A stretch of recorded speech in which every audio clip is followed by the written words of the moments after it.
नहमदुहु व नसल्ली अला रसूलिहिल करीम अम्मा बाद फ़ाऊज़ु बिल्लाहि समीन अलीम मिनश शैतानिर रजीम बिस्मिल्लाहिर रहमानिर रहीम रब्बि इश्रह ली सदरी व यस्सिर ली अमरी वहलुल उक़दतम मिन लिसानी यफ़क़हू क़ौली।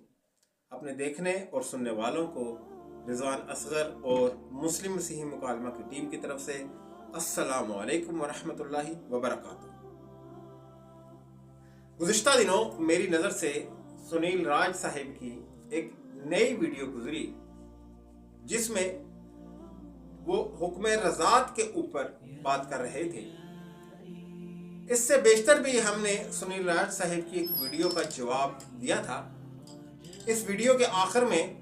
उन्होंने हमसे वादा किया है कि अगर हम उनके इस सवाल का जवाब दे दें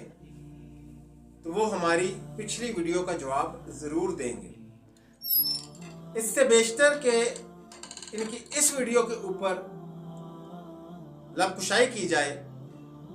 आइए सुनते हैं कि उन्होंने क्या कहा, फिर उनको उनकी बात का जवाब देंगे। हकीम इमरान साकिब साहब, अदनान सलंगी साहब और हमारे रिजवान भाई, उन्होंने मुझे वीडियो भी बनाई है, उन्होंने जवाब देने की कोशिश की है और मैं उनके जवाब की इज्जत करता हूँ। और जो उन्होंने सवाल किया उनका भी जवाब देंगे। तो आज मैं एक सवाल से रखना चाहता हूँ, जब ये सुन रहे हैं तो अगर इस पे जवाब देंगे तो फिर मैं इनके जवाब देना शुरू करूँगा। तो ये हदीस है सही मुस्लिम की, हदीस नंबर 145, बुक नंबर 17 है, हदीस नंबर उसकी 30 है। उसमें लिखा है कि Aisha Allah be pleased with her reported that it has revealed in the Quran that 10 time clear sucklings make the marriage unlawful, that it was abrogated by 5 sucklings and Aisha and Allah apostle peace be upon with him died and it was before the time found in the Quran and recited by the Muslims। यानी जो मर्द और औरत का जो रिश्ता है, अगर मर्द अपनी बीवी का दूध 10 दफा पी ले, मिसाल के तौर पे वो अपने प्राइवेट मूवमेंट के अंदर है और वो हम बिस्तरी कर रहे हैं, और अगर औरत का दूध मर्द के मुंह में चला जाए 10 दफा तो नकाज उनसे टूट जाता है। उसके बाद ऐसा लिखा ऑब्लिगेटेड, उसके बाद इसको चेंज करके और 5 कर दिया गया कि 5 दफा अगर मर्द का दूध रिलेशनशिप अपनी वाइफ के साथ, उनके पर्सनल और जो प्राइवेट मूवमेंट्स है, अगर उस दौरान उसका जो दूध है हस्बैंड के मुंह के अंदर चला गया 5 मरतबा तो उसका नकाज टूट जाएगा। और हदीस के अंदर लिखा है कि ये आयतें कुरान के अंदर मौजूद थी। तो आज जो आपके पास कुरान मौजूद है 6326 आयत का, क्या उसमें ये आयत पाई जाती है? मैंने तो लफ्ज ब लफ्ज और नुक्ता नुक्ता पढ़ के देख लिया, तो मुझे तो कहीं पे भी नहीं मिली। तो मैं आपसे रिक्वेस्ट करता हूँ कि अगर आप मुझे ये आयत दिखा देंगे कहीं पे कुरान पे लिखी हुई तो मैं आपका बड़ा शुक्रगुजार होऊंगा। जी, मुलाहिजा फरमाया आप लोगों ने कि सुनील राज साहिब हुक्म रज़ात के ऊपर बात कर रहे थे और इस वीडियो के अंदर उन्होंने सहीह मुस्लिम की हदीस नंबर 1452 पेश की, लेकिन इसमें उन्होंने इसका तर्जमा ही गलत बयान फरमाया और फिर अपने पास से ही ये बयान फरमा दिया कि इसमें हस्बैंड वाइफ के बारे में बात हो रही है और ये कहा कि जब वो अपनी तन्हाई के आलम में होते हैं या एक दूसरे के पास होते हैं या अपने खास लम्हात में होते हैं या वो एक दूसरे के पास जब जाते हैं तो इस वक्त की बात की जा रही है, जबकि इस रवायत में इस तरह की कोई बात नहीं लिखी हुई। यह हुक्म रज़ात के हवाले से बात की जा रही है, ना कि मियाँ बीवी के हवाले से। फिर मैं समझता हूँ कि जब कभी भी किसी मजहब पर बात की जाए तो सबसे पहले इस मजहब की टर्मिनोलॉजीज, इस्तिलाहात और इस मजहब के हवाले से अलूम व फनून को समझ लेना चाहिए ताकि बाद में खिफत ना उठानी पड़े। मुतारस दरअसल नासिख व मनसूख के इस्लामी असूल से नावाकिफ है या फिर अमदन इससे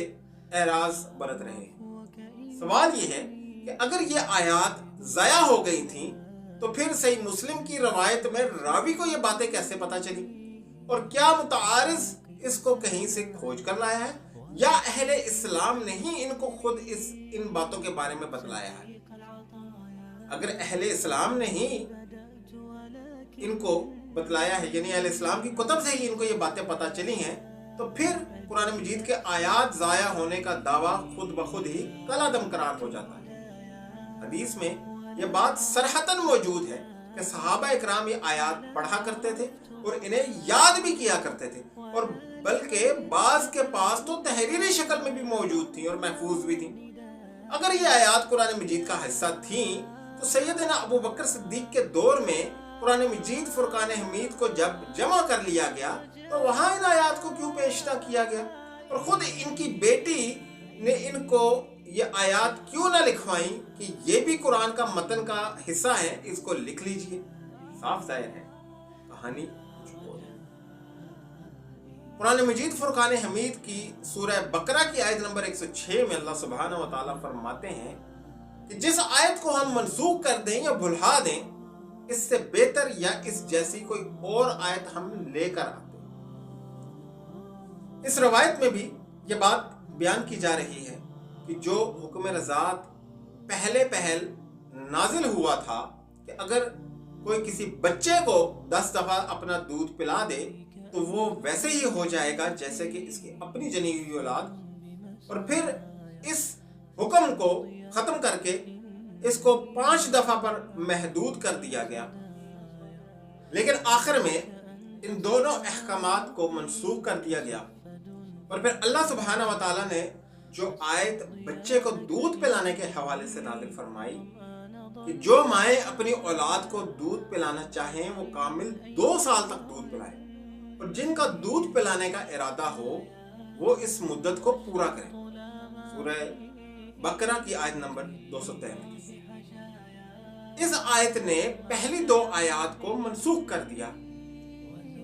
اس چیز کی گواہی ہمیں سنن ترمذی کی حدیث نمبر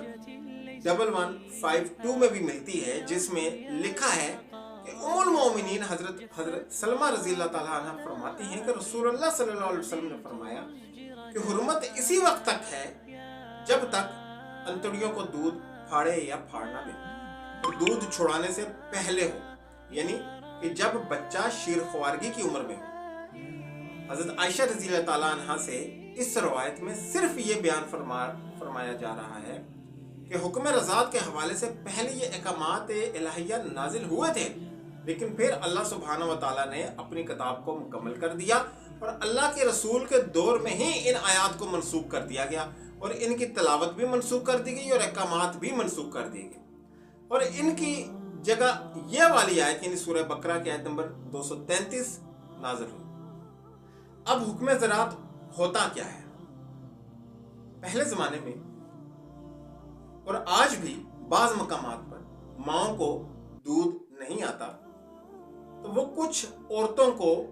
ہائر کرتی تھیں اور ان کی خدمات حاصل کرتی تھیں تاکہ وہ ان کے بچوں کو دودھ پلائیں، اور اس کے لیے وہ ان کو اجرت بھی دیتے تھے۔ اب اسلام میں جو بچہ جس ماں کا دودھ پی لے وہ اس کے لیے ویسے ہی حرام ہو جاتا ہے جیسے کہ اس کی کوکھ سے جنے ہوئے اپنے بچے، اور اس عورت کی کوکھ سے جنی ہوئی جو دوسری اولاد ہوتی ہے یعنی اس کی بیٹیاں اور اس کا بیٹے، وہ اس بچے کے ویسے ہی بہن بھائی کنسیڈر ہوتے ہیں جیسے کہ سگے بہن بھائی۔